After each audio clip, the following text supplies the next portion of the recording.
Hi friends, మనం ఈరోజు B R Ambedkar open university degree public administration first year sem 1 block 3 unit 7, 8, 9 మొత్తం వివరంగా చూద్దాం రండి.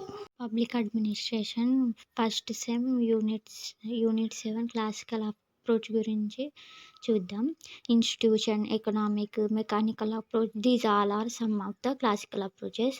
These approaches used anywhere any time. Example ఉదాహరణకు ఖురాన్లో కానీ, బైబిల్లో కానీ, భగవద్గీతలో ఎక్సెట్రా ఎక్కడనైనా మనం ఏ సౌండ్స్ విన్నా, ఎనీవేర్ మనం విన్నవి అన్నీ ఈ క్లాసికల్ అప్రోచ్లో ఇన్వాల్వ్ అయి ఉంటాయి అన్నమాట.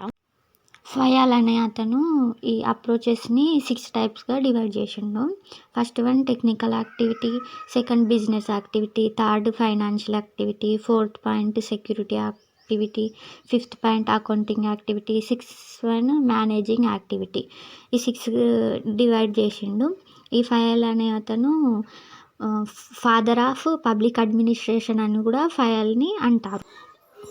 ఇతను ఫ్రెంచ్ బుక్స్ కూడా రాసిండు.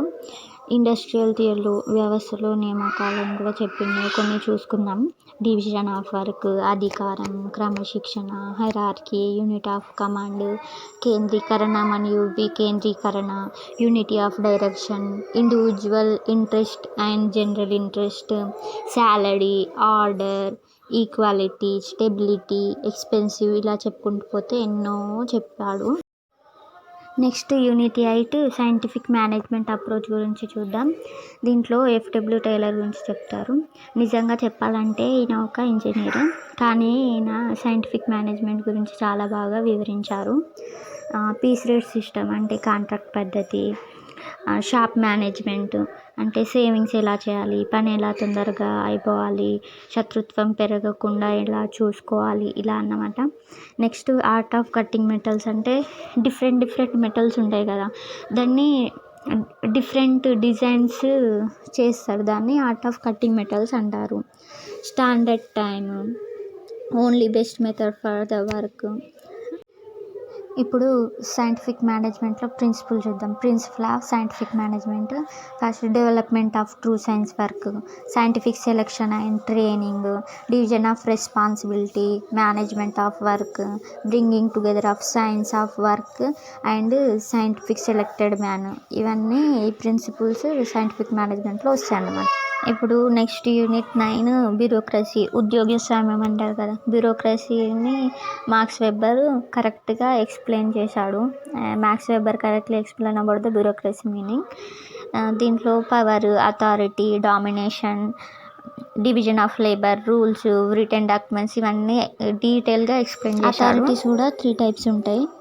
Traditional authority, charismatic authority, legal authority. Traditional authority అంటే డామినేషన్ పర్పస్లో, కరిస్మాటిక్ అథారిటీ అంటే గాంధీ, హిట్లర్, స్టాలిన్, ఇందిరాగాంధీ, వీళ్ళని ఇన్స్పిరేషన్గా తీసుకొని ఇట్లా చూస్తాం, దాన్ని కరిస్మాటిక్ అథారిటీ అంటారు. లీగల్ అథారిటీ అంటే చట్టబద్ధమైనది. ఇంకొకటి కూడా రేషనల్ అథారిటీ కూడా ఉంటుంది, దాంట్లో లా, ఈక్వల్ పర్ఫార్మెన్స్ అని ఉంటుంది. ఇప్పుడు కార్ల్ మార్క్స్ బ్యూరోక్రసీ గురించి ఏం చెప్పడో చూద్దాం. బ్యూరోక్రసీ అంటే దోపిడీ వర్గ స్వామ్యమే అని చెప్పాడు. Decision against the working classes అని కూడా చెప్పాడు.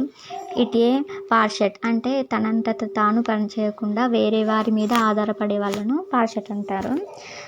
మళ్ళీ సీక్రెట్ అని కూడా చెప్పాడు. రహస్యంగా దాచుకోవడం ద్వారా, అంటే ఒక్కొక్కరు వాళ్ళు చెప్పరు, ఇది నా సీక్రెట్, నీకు చెప్పడం అవసరం లేదన్నట్టు సీక్రెట్ అంటాడు, దాన్ని సీక్రెట్. మళ్ళీ స్పెసిఫిక్ నాలెడ్జ్ అని కూడా చెప్పాడు.